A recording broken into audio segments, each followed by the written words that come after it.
Мышечная масса равно продолжительность жизни. Это принятый критерий в медицине. 21 век. У нас крем, у нас липосакция, у нас чего только нет. Как вы заметили, что вот стареете? Тяжело, уже возраст не тот. Зеленая редька, дайкон, черная редька, редис, пастернак, стебель сельдерея, корень сельдерея. Акермансия, да, то есть бактерия молодости, которая вот много акермансии, и она действительно размножается, развивается, хорошо живет. У долгожителей акермансии много.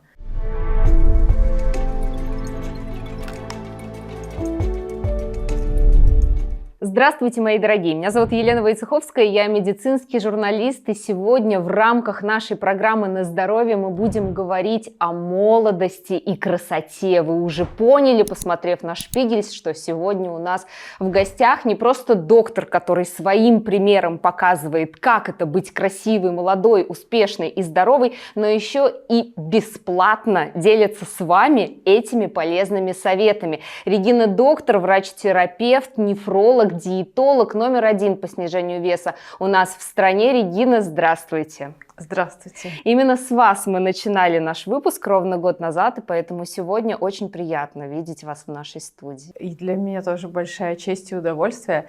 И приятно, что не только вот нам интересна тема омоложения, но и многим людям все хотят действительно, сейчас ценят качество жизни. Регина Доктор, практикующий врач, нефролог, диетолог, терапевт, основатель школы здоровья, лечит людей едой уже более 11 лет.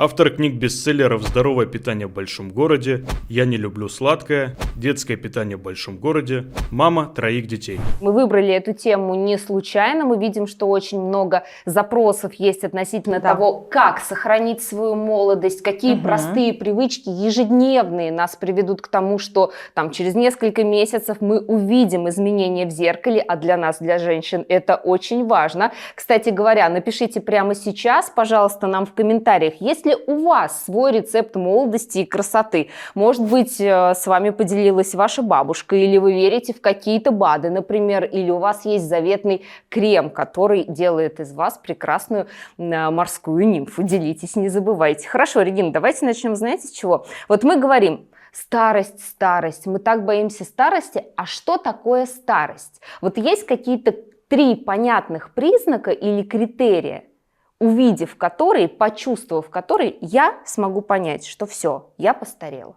Во-первых, хочу сказать, что старение – это процесс, и процесс этот физиологический, то есть нормальный, его нужно принимать. Но что ненормально? Ненормально преждевременное старение, да, когда процессы старения, увядания в организме наступают раньше гораздо. Именно поэтому женщины в 35 могут выглядеть совершенно по-разному. Кто-то в 35 выглядит и чувствует себя на 55, 60, а кто-то в 35 не поймешь, как будто бы еще нет 30. А в связи с этим многие не знают, что старение изучается.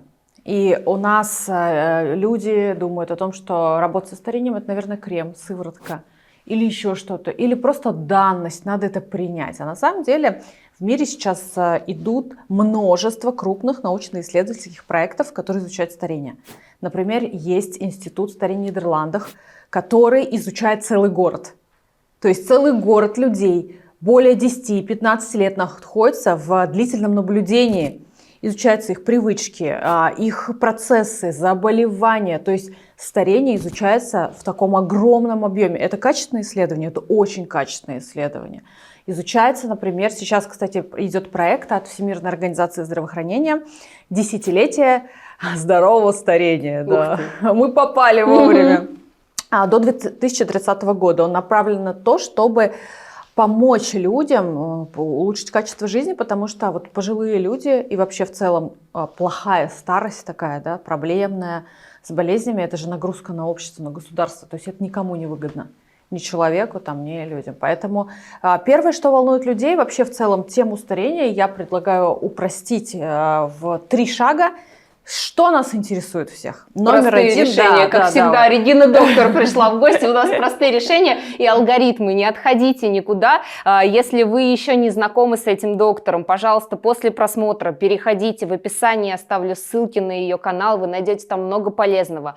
Как правильно питаться, чтобы похудеть, как почистить печень, как улучшить желчеотток. Пожалуйста, переходите. И не забудьте посмотреть наш первый выпуск, в котором мы говорили о здоровом и полноценном питании, которое который сохранит вашу фигуру и сохранит ваши денежки. Посмотрите внимательно. Простите, не могла не сказать, да, проанонсировать. Просто я могу смотреть вечно, как вы говорите. Это прекрасно. Да, я хочу упростить тему старения. Вот нам, по сути, нужен ответ на 3 вопроса.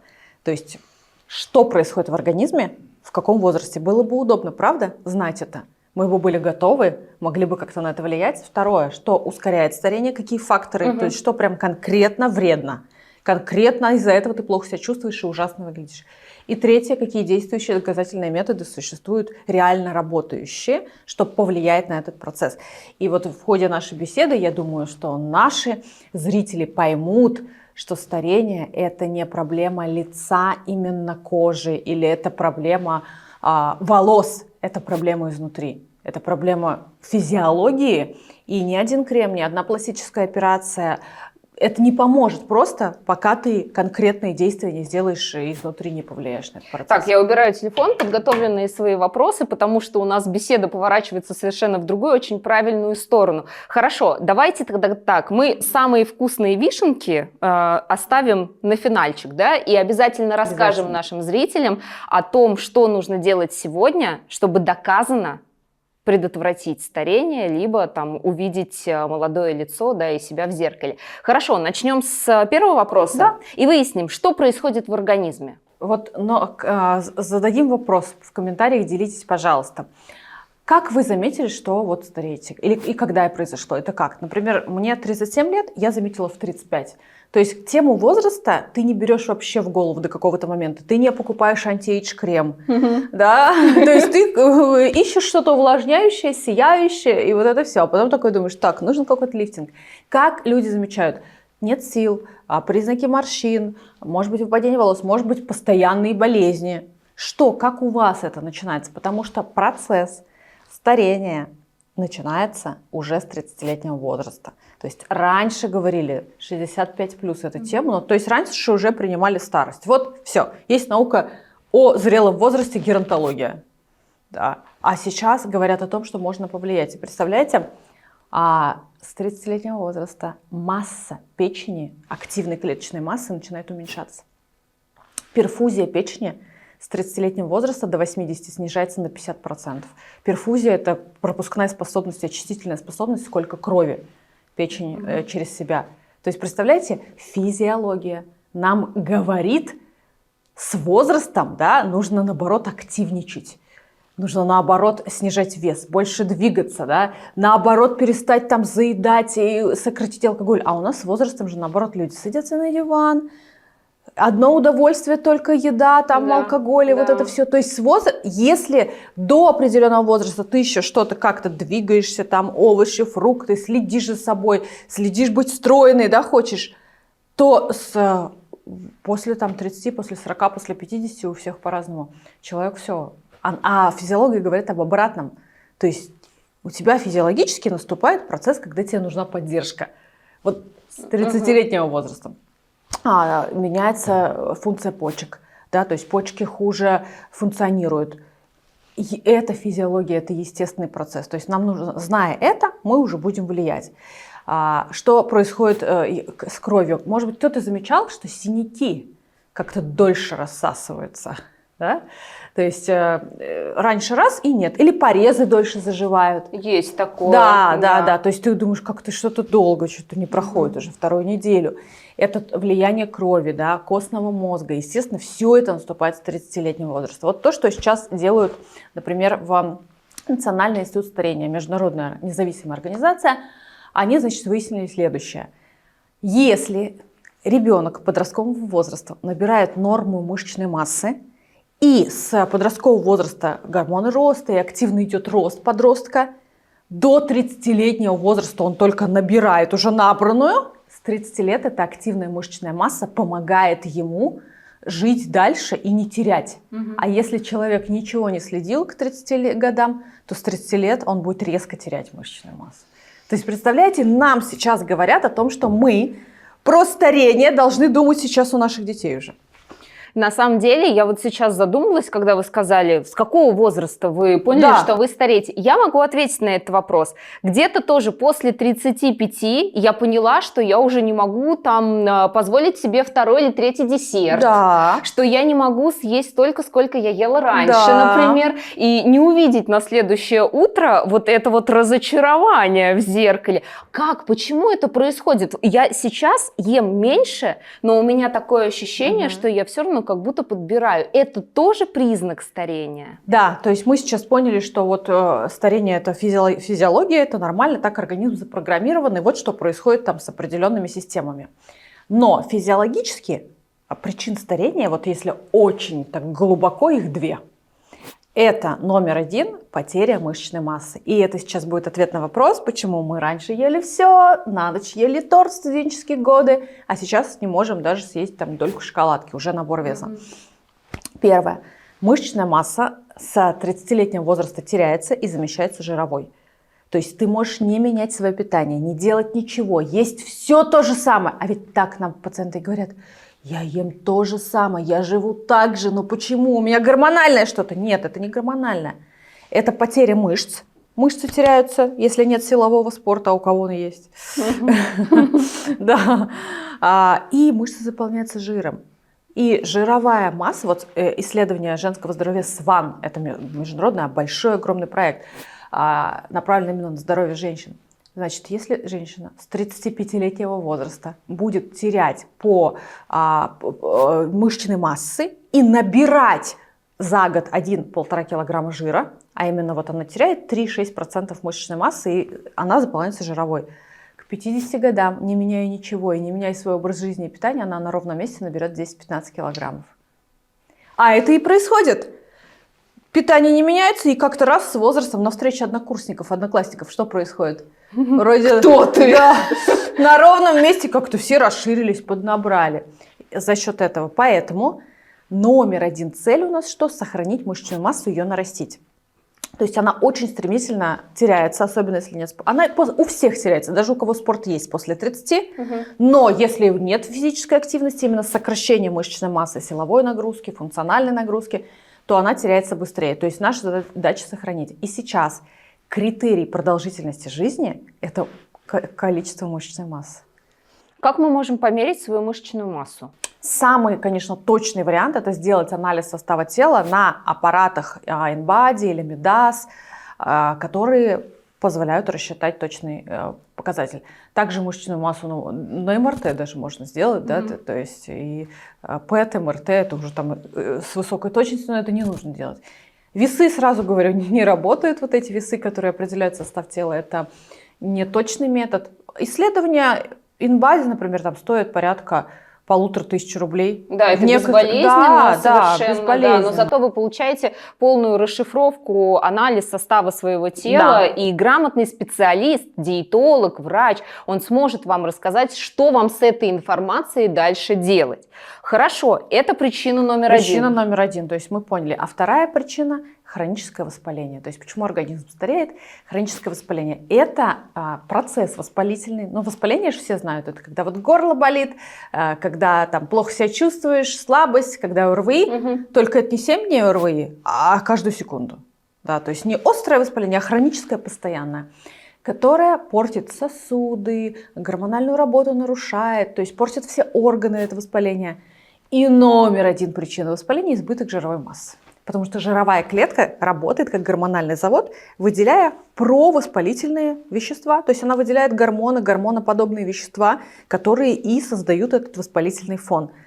Воспаление и старение за счет воспаления, вот вслушайтесь в это слово, может быть даже в детском возрасте, если у ребенка ожирение. Да, саркопеническое ожирение сейчас новое вот это понятие, когда очень много жировой массы, ее избыток, а мышечность начинает теряться. Препараты сейчас для контроля аппетита, которые используются, там Оземпик, Монджаро, семаглутиды, вот эти все, они что делают? Они, конечно же, блокируют чувство голода, но человек не ест и не занимается, он также там ест как птичка, да, и запивает там коктейльчиком на патриках. То есть нездоровое снижение веса ведет к саркопеническому ожирению, и это хроническое воспаление. Хроническое воспаление усиливают вещества, разрушающие гормональную систему. То есть это микропластик, плохая сковородка, контейнеры, там, бисфенол А и так далее, всякие сульфиты в шампунях. Ну, то есть вот это все то, что мы не эко-био, там, и не ПП головного мозга, да, мы всегда за баланс. Но есть то, что реально вредно. Вот если пластиковая бутылка в жару летом полежит в машине, нагреется, и это пить нельзя, это правда реально страшный яд. Если стаканчик вот этот вот самый дешевый там на трассе с чаем, кипятком залить, куда, там же даже написано, это она не предназначена, это посуда для кипятка, она только для холодных напитков, но люди все равно это делают и делают это часто. Студенты на учебе, где-то как-то. Это правда влияет на здоровье. Различная косметика, БАДы неконтролируемые, то есть все вот эти, они и признаны в мире отдельным списком вещества, разрушающие гормональную систему, то есть они запускают хроническое воспаление. Если я не ошибаюсь, у вас, по-моему, есть даже ролик такой, да, который мы можем, собственно говоря, анонсировать нашим зрителям, в том числе, если вам интересна эта тема. Во-первых, пишите комментарии, мы обязательно ее раскроем. Во-вторых, переходите по ссылке. Хорошо, про курение мы должны сказать, что вот. Курение не только сигарет, но и электронных один сигарет. Сейчас как раз-таки вещества, разрушающие гормональную систему, это вейпы, да, вот эти вот все флешки, электронные сигареты, все вот это вот непосредственно. Кстати, сейчас я ехала к вам, 14-летняя девочка умерла, скурив 3 вот эти флешки. Маму нашла мертвой после курения. Представляете? Да, то есть это действительно токсично, и все страны мира сейчас призывают. Не было же исследований. Недавно я прочитала, что с 2004 года вот началась вот эта вейп-индустрия, поэтому получается вот там 20 лет, да, мы имеем сейчас вот этот исследовательский период. Если по сигаретам, по табакокурению мы уже много лет имеем, да, исследования, то здесь мало, и они уже показывают, что все плохо и все сильно опаснее, чем сигареты. Да, действительно, если мы понимаем, что если человек хронический курильщик, да, действительно, мы на сегодняшний день знаем, что курение обычных сигарет – это фактор, который 100% провоцирует абсолютно все виды рака. Но когда мы говорим об электронных сигаретах, да, это и мгновенная легочная смерть, это и мгновенное сердечное поражение. Поэтому, друзья, пожалуйста, я вас очень прошу, попробуйте совершить самое важное, возможно, для своего здоровья и заняться этим делом, отказаться от сигарет. Нас многие могут сейчас спросить, ну вот хорошо, им сидят, они рассуждают, да, вот наши бабушки, как у нас все любят говорить, вот наши бабушки вейпы не курили, еда у них была свежая, курочки свои, значит, помидорчики свои, коровка, все, молочко, на свежем воздухе постоянно у них была физическая активность. И что? И что мы там видели? Мы в 35 лет там видели старух. И сегодня мы говорим 35 лет, 21 век, у нас крем, у нас липосакция, у нас чего только нет. Какие-то таблетки, которые еще помогают продлевать молодость. Где правда тогда? Если мы призываем перейти на хорошее, правильное питание, отказаться от сигарет, где гарантия того, что мы не будем выглядеть, как наши бабушки в 35. Да, но на самом деле про бабушек 35 это еще и социально-экономическая, да, картина была совершенно другой, и люди брали на себя совершенно другой, очень сильный, тяжелый физический труд, который влек за собой реальный дефицит сна. У нас все-таки делегировано все на ту же стиральную посудомоечную машину, да, ведь? Да, да. Это первое, что. Второе, огромное количество заболеваний не просто дожидались диагностики. То есть хронические болезни бабушка могла с этой язвой жить там всю жизнь, да, ведь?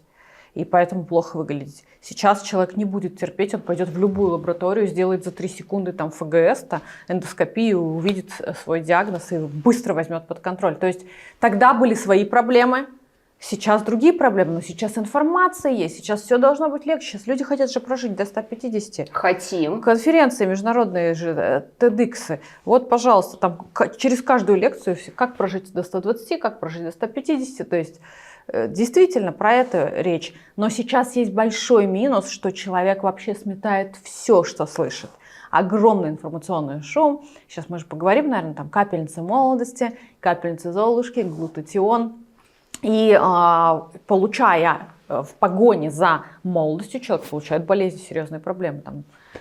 как раз переходим тогда к второму большому пласту нашего разговора. Мы понимаем, что начиная с 30 лет у нас в организме происходят действительно изменения, на которые мы можем повлиять. Да. И мы Факторы об этом, устранили просто, да. об этом обязательно расскажем. И переходим ко второму пункту. Что мы знаем сегодня? Что категорически нельзя делать для того, чтобы оставаться молодым? Можем мы назвать там топ-3, топ-5, пожалуйста? Вот первое, давайте так, первое лекарство, эликсир молодости, которое бы я сказала сейчас, от которого бы легче было всему организму, самочувствие, визуал, но это первое, самое, надо снизить вес.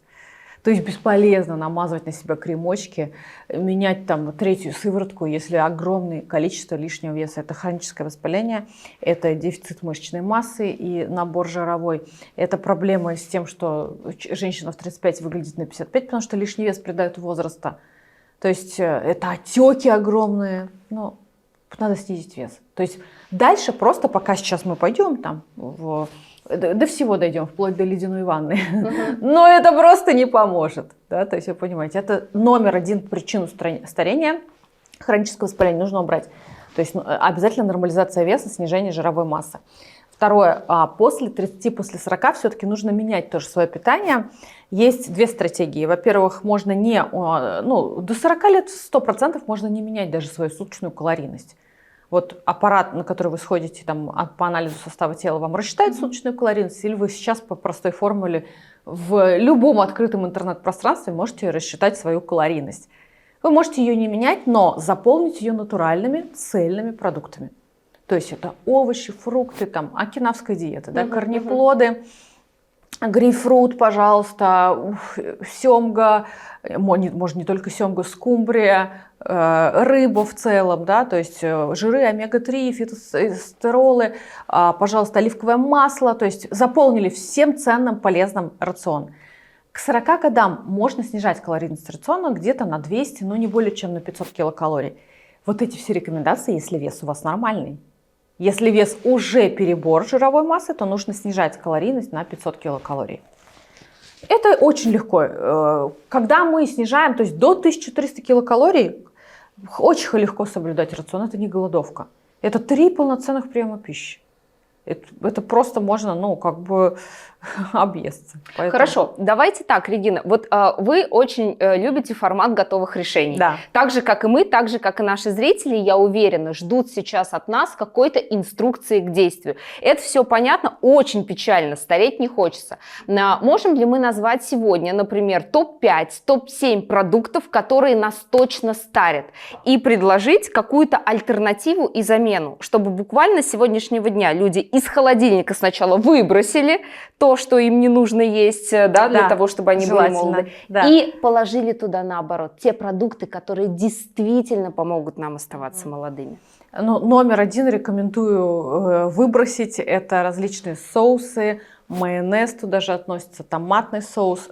Конечно, не выбросить, хотя бы меньше использовать, потому что это дает дополнительную калорийность, которую мы не учитываем. Второе – это напитки. Посмотрите, что мы пьем. Кофе, чай, 5-6 кружек в день. С молоком я имею в виду, да, то есть со сливками, с сиропами. Кофейные напитки сейчас, которые делаются, по 400 килокалорий. То есть вам надо снижать на 200, а вы пьете 400 и не один. И мало того, вы не понимаете, что это прием пищи полноценный. Полноценный прием пищи. Пустые калории. Вплоть до того, что люди прием пищи не считают даже йогурт, ряженку, кефир. Это тоже вам, пожалуйста, те самые 200 килокалорий, особенно если это сладкий продукт. Соусы, сладкие, кофейные напитки. Любые напитки в целом, да. И, наверное, жареные продукты. То есть жарко – это не ежедневное приготовление пищи, это не способ каждый день есть и готовить так еду. То есть снизьте жарку до 1-2 раз в неделю. Акриламид и жиры, которые становятся канцерогенами. Вот что мы получаем.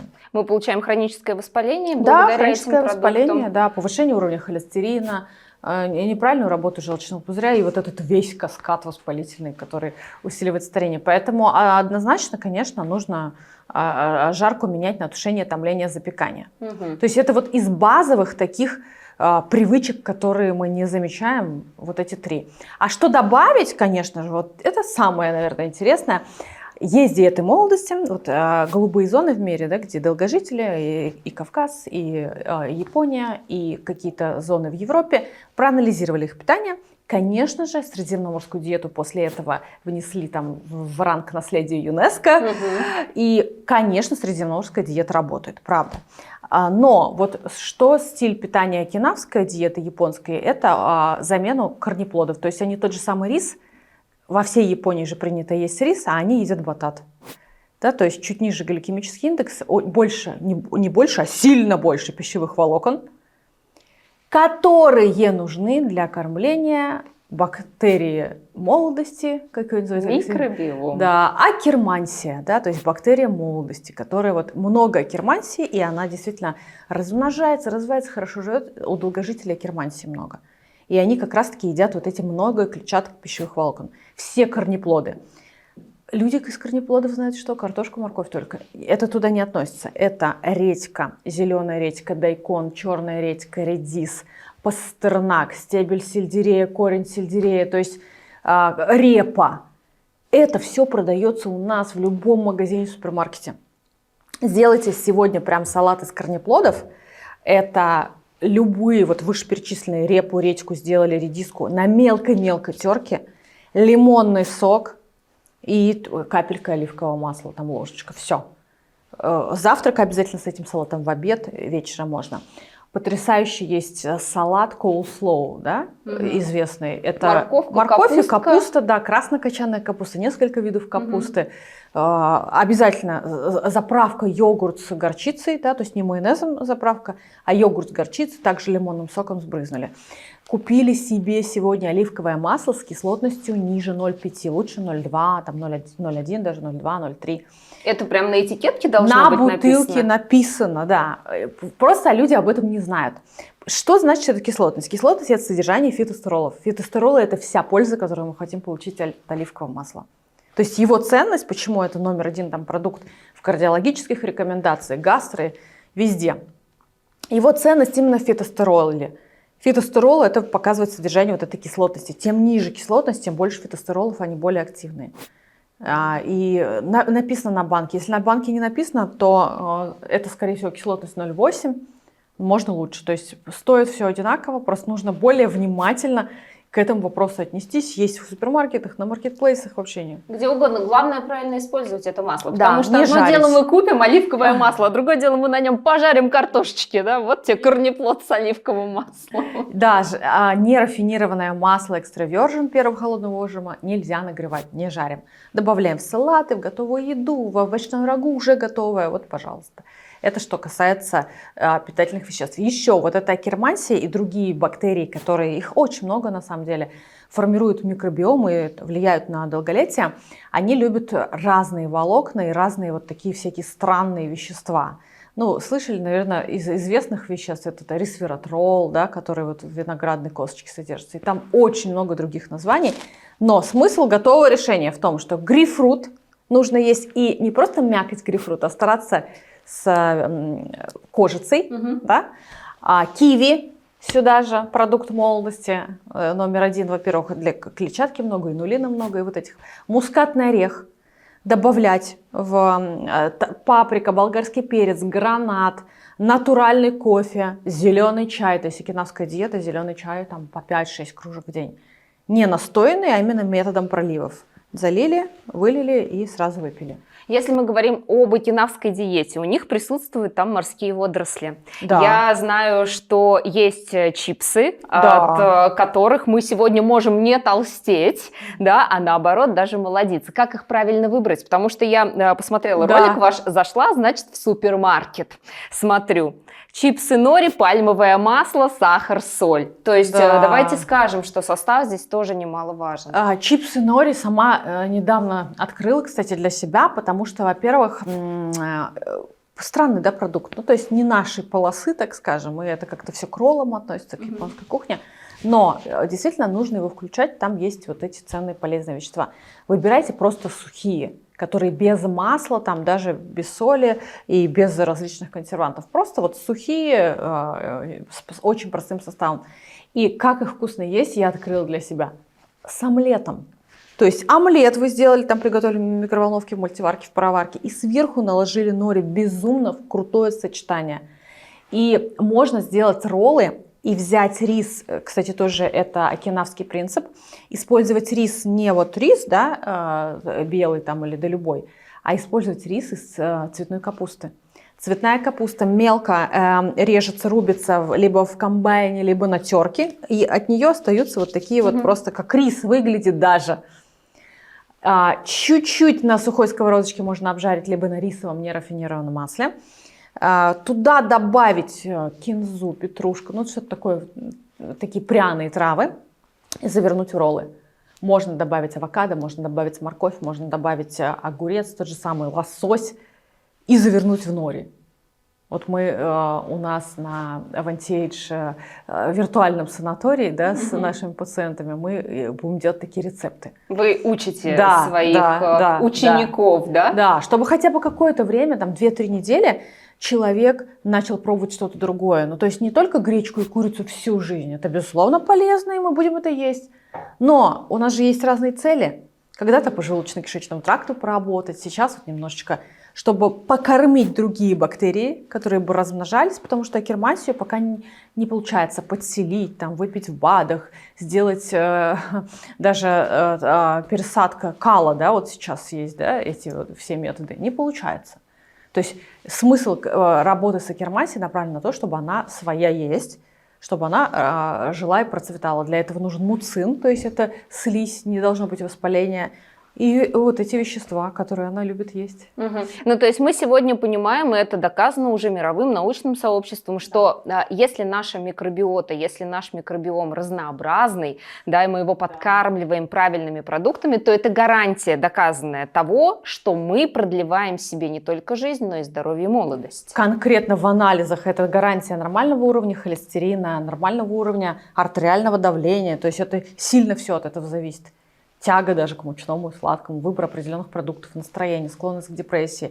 Сейчас даже вот в этом городе, да, где идет исследование по старению, где институт старения, там международный, крем хотят они придумать с определенными видами бактерий. То есть от них ждут не лифтинг крема, да, а пробиотического крема. Ну, тогда перейдем к нашей любимой теме. Но ведь сегодня мы знаем, что есть биологически активные добавки или препараты, которые направлены на то, чтобы сохранить молодость. Всем известен коэнзим Q10, там L-карнитин. Кто-то говорит, что вот якобы его нужно пить. Все, после 40 лет L-карнитин обязателен. Коллаген, да, другие добавки к пище, которые рекомендуют женщинам после 40 для того, чтобы не стареть. Почему это не работает? Давайте вот, если все взять вот эти добавки, суперфуды, какие-то супертаблетки, сразу скажу, они доказанно не работают и скорее вредят. И мы разберем несколько самых популярных. Номер 1 – это коллаген.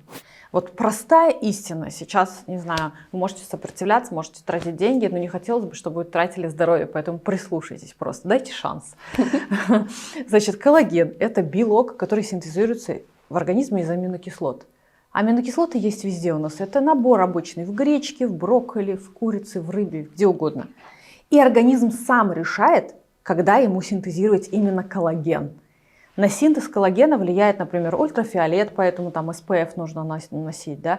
На синтез коллагена влияет кровоснабжение, очень хорошо, поэтому надо заниматься спортом. Но что еще влияет из препаратов, науке неизвестно на синтез коллагена. И если ты пьешь БАДы с коллагеном, там, желе с коллагеном, что угодно с коллагеном, не факт вообще, что да вообще именно него не будет синтезироваться никакой коллаген. Потому что этот коллаген будет синтезироваться самостоятельно из аминокислот, которых предостаточно в нашем питании. То есть, ну как? И тот коллаген, который упал в желудок, он разрушился на аминокислоты. Точности так же, как упал в желудок курочка или упал в желудок кусок рыбы и разрушился на аминокислоты. И эти аминокислоты падают, и организм уж сами решает, что синтезировать и когда. То есть, ну это правда просто дикость. Дикость и мракобесие, там думать, что какой-то японский особенный коллаген, что японцы все пьют коллаген. Нет, японцы не пьют коллаген. Они очень сильно выборочны в питании, они очень сильно много двигаются, там, да, вот эти зарядки, где много людей, это же разработки. И они едят реально много морепродуктов. и корнеплодов и всего прочего, определенный тип питания. То есть это работает не это. Глуцитион тот же самый, там, да, или НАД+, то есть вот этот вот сейчас капельница молодости, НАД+. Эти вещества просто, ну как бы из крови, даже ни из крови, ни из ЖКТ, они не могут взяться и стать вот той самой энергией. Они имеют другой вообще заряд. Один не проходит через желудочно-кишечный барьер, другой через кровяной барьер не проходит. То есть это точно доказано. Вот как вы думаете, у тех ребят, которые 200 тысяч человек наблюдают много лет, у них есть возможность протестировать этот НАД? Да нет, конечно. Да, они уже все давно сделали вывод уже. Они все давно уже испробовали, поняли, что так, это не работает. Потому что если бы это работало, ну, это бы все фармкомпании, это же было просто же фурор, да, ведь как вот придумывают там лекарства, помогающие снижать вес, или статины. Это, можно сказать, премии. Хорошо, а есть еще такая история, ведь мы не молодеем, понятное дело, с возрастом, мы только приобретаем какие-то заболевания, там, болезни, да, раньше у нас все было нормально, никакого давления, никакого холестерина, здравствуйте, там, пожалуйста, с возрастом какие-то хронические заболевания. Человек вынужден пить лекарства. Лекарства влияют на скорость старения? Конечно же, влияют, и мы сейчас, да, не про там, что не пейте БАДы, лучше пейте лекарства, поэтому лекарства назначаются по показаниям. Более того, дозы с возрастом меняются. Вот как раз здесь наука геронтологии, да, очень нужно, когда врач тестирует дозы. И более того, вот мы были на конференции в Италии, что самое шокирующее, там, получается, про саркопению говорили, про мышечную массу. Влияние, эффекты распределения лекарственных веществ у человека с дефицитом мышечной массы, если это инъекции, оно хуже, чем у, понимаете, да, то есть если какая-то случается ситуация, людям колют лекарства в ту же ягодицу, да, то у человека с нормальной мышечной массой оно быстрее и лучше подействует и лучше метаболизируется, чем побочные эффекты у того, у кого нет мышечной массы. То есть представляете, какая подушка безопасности? То есть нужно с маме сказать, нужно тете сказать, нужно бабушке сказать, что мам, никогда не поздно. И до 70 лет показали исследования, мышечную массу даже в 70 лет можно сохранить у человека, кто занимается. То есть ее можно построить. Вот о занятиях физической активности хочу поговорить отдельно, потому что смотрю, каждое утро Регина выходит из спортзала, значит, каждое утро она там работает. Мне тут даже 2 дня назад стало стыдно, я пошла, получила справку в бассейн, сегодня там 3-й раз у меня заплыв. Классно. Да, но потому что я понимаю, я знаю, что после 35 лет мне нужно увеличивать количество активности. Давайте объясним, почему. Как это правильно делать, и назовем какие-то цифры. Угу. Да, вот все, о чем мы сейчас говорили, мы сводили к тому, что мышечная масса теряется, жировая нарастает. Поэтому надо сохранить мышечную массу, потому что это белок, иммунитет, это коллаген, это и есть твоя молодость. То есть мышечная масса равно продолжительность жизни, это принятый критерий в медицине. А как сохранить ее? Нужно мышечные движения. То есть у нас есть вид нагрузки функциональный, когда вы можете приседать, собственным весом делать выпады, даже можете не брать гантели и не садиться в тренажеры. Это будет полезно. Когда ваши мышцы привыкают, и нужен рост мышц, тогда мы уже используем дополнительный вес. Есть нагрузка, там вот кардио, бассейн, плавание, танцы, ходьба, эллипсоид, скандинавские палки. То есть эта нагрузка, она очень полезна, безусловно. Расходуются калории дополнительно и улучшается качество митохондрий. То есть митохондрии, которые сейчас продуцируют энергию, и поэтому там у человека 86 он поднимается на Эльбрус, у него хорошие развитые митохондрии, хорошая мышечная масса. То есть нужно сочетание кардио и силовой нагрузки, и функциональной. Сколько и как правильно?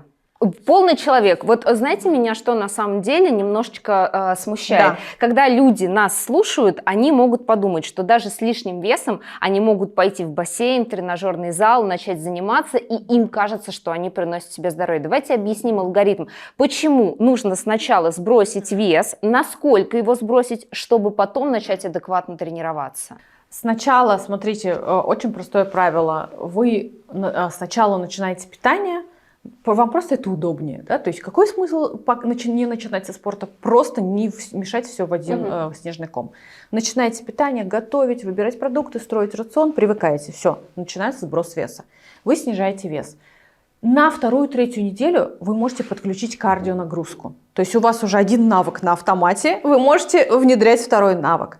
Физическая нагрузка какая? Ходьба, эллипсоид, беговая дорожка, просто хотя бы ходить. Сколько раз в неделю? Для начала 150 минут в неделю. Но вот все исследования по анти-эйдж, они ведут, не буду пугать, к цифре 300 минут в неделю. То есть все-таки. Ну, то есть это каждый день по 40 минут кардионагрузки. Да, они ведут к этой цифре. Ну, вообще даже можно не кардио, можно сочетанный, но любой. Но хотя бы 150, давайте, да, хотя бы 150 минут в неделю. Дальше, значит, немножечко выносливость у нас повысилась, сброс веса еще продолжается, и мы можем подключать функциональную нагрузку. То есть работа в зале, но со своим весом. То есть жир уходит, мышцы тоже уходят, что логично, поэтому их нужно приводить в тонус. Это выпады, приседания, отжимания, то есть обычная, базовая, вот такая хорошая физкультура. Но у вас уже позволяет выносливость и уже позволяет вес. И третий этап, когда вы уже работаете по телу, вам хочется потянутые ягодицы, да? Ягодичный птоз, это сразу возраст выдает, да? Вам хочется там красивое вот это вот место, как у Анджелины Джоли, бицепс, трицепс, да, чтобы здесь грудная мышца была красивая. Конечно же, тогда мы добавляем уже силовую нагрузку, то есть занятия с утягощением. Мы сейчас не про бодибилдинг и не про то, чтобы там приседать со 100 килограммами и рвать там диски спинномозговые. Мы про базовый физиологический природный тонус. О каком возрасте мы говорим сейчас? Понятное дело, вот мы с вами приблизительно одного возраста. У нас могут смотреть люди, которые старше там, 50 лет. У них уже есть проявления вот эти вот старческие, знаете, когда кожа висит здесь на руках, птоз ягодичный, все опускается.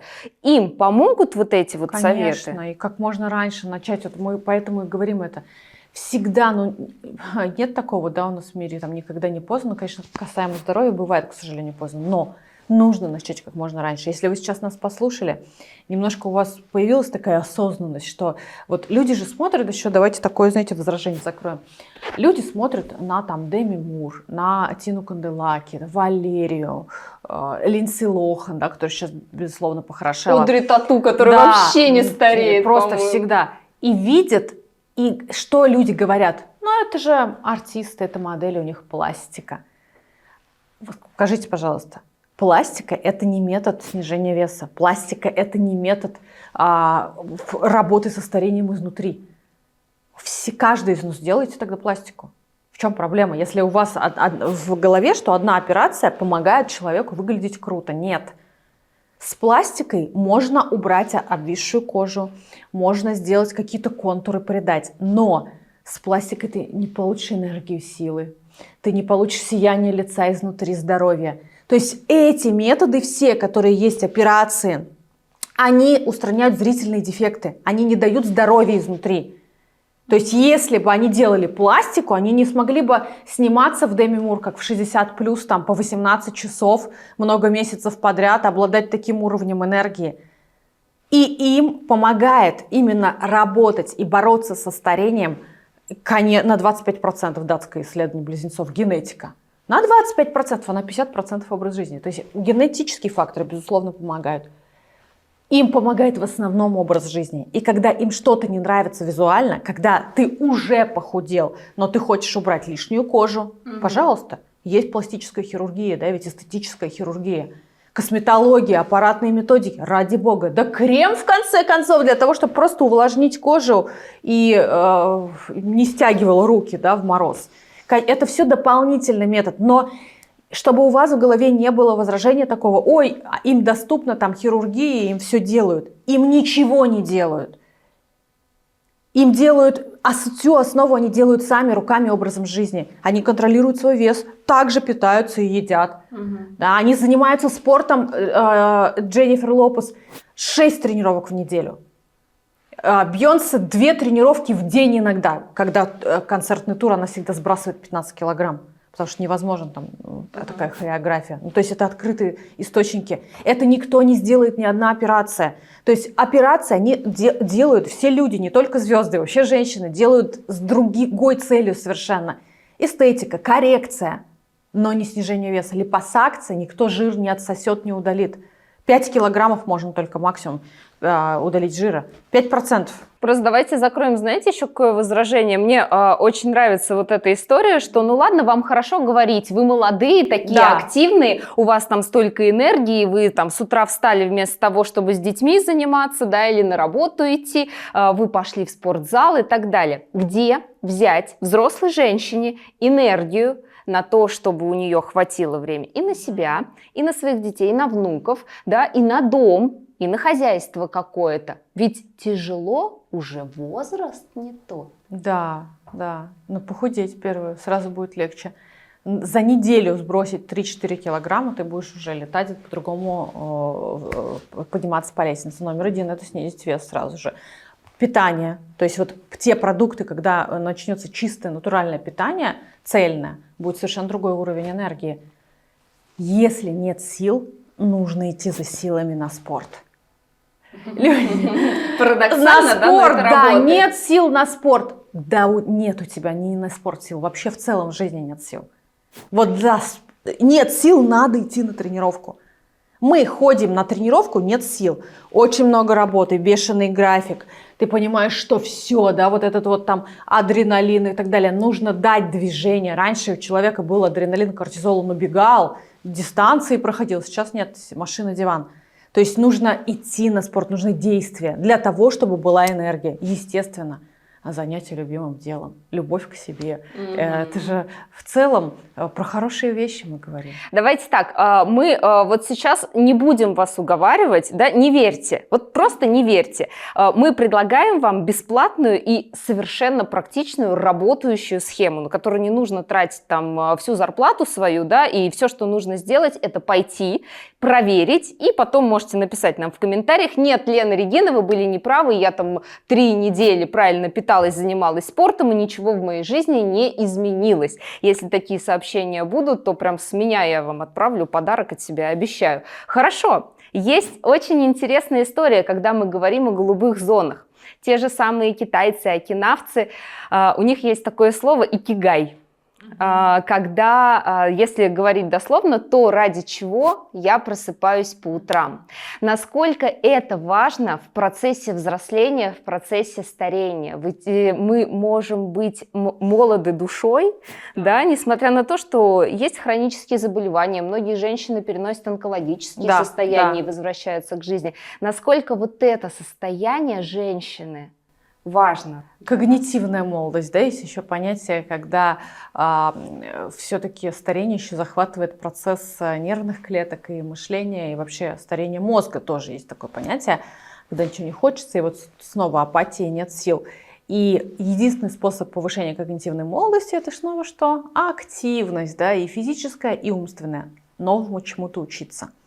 То есть многие женщины, вот, например, там, даже моя мама, когда появляется время, там, она что-то читает, или говорит: а может быть мне вот это сходить, или давайте вот это, а в игру давайте в квиз поиграем, да, то есть постоянно что-то изучать, какой-то формировать новый навык, может быть даже новое хобби. У меня есть пациентка, которая похудела на 46 килограммов, и она изменила всю свою собственную жизнь, она открыла даже целое производство, она лепит из керамику. То есть у нее вот так вот случилось, и это, в общем, в 60 плюс лет с ней произошло. То есть и у нее стал достаточно успешный еще и бизнес, да, то есть вообще повернулось все по-другому. Поэтому, конечно же, хочется, чтобы каждый находил вот этот свой смысл, но для этого что-то делал, соответственно, искал новое, пробовал, учился, читал. Даже просмотр нашего урока, тут такие слова были сказаны: акермансия, воспаление хроническое, даже это заставляет мозг воспринимать новую информацию, мозговая деятельность активируется, и появляется та самая молодость. Поэтому я хочу пожелать в первую очередь, чтобы каждый находил свой смысл жизни в простом. Да? Молодость нужна не для того, чтобы красиво там выглядеть в зеркале. Мы ни слова не сказали там про крем или еще про что-то какое-то. Это все можно, но это не дает первопричину. Молодость нужна, возможно, для каких-то очень важных философских целей для себя. Может быть, для того, чтобы что-то делать, да, для того, чтобы активничать, может быть, для того, чтобы прыгать с внуками на батуте, кататься с горки, прыгать на скакалке, еще показать, да, как это делается. Может быть, для того, чтобы с подругами ездить и путешествовать. У каждого работать в саду, в конце концов, да, тоже нужны же силы физические.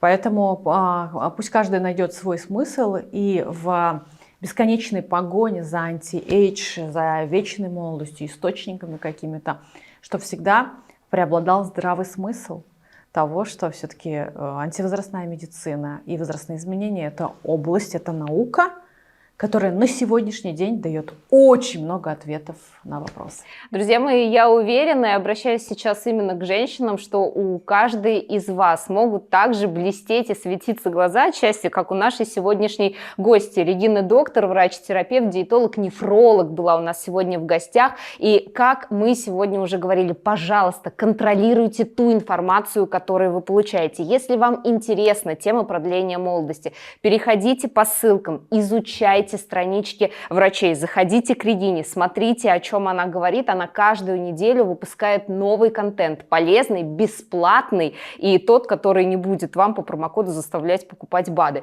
Ждем от вас ваших рецептов молодости и долголетия. Также напишите, попробовали ли вы сделать салат из корнеплодов. У меня, кстати говоря, есть дайкон и редька, и я обязательно сегодня Прямо на сейчас ужин себе сделаю такую историю. Будьте здоровы, дорогие мои, будьте молоды и самое главное, будьте счастливы в своей жизни, потому что она у нас пока только одна. Увидимся уже в следующий понедельник. Будьте здоровы. Пока.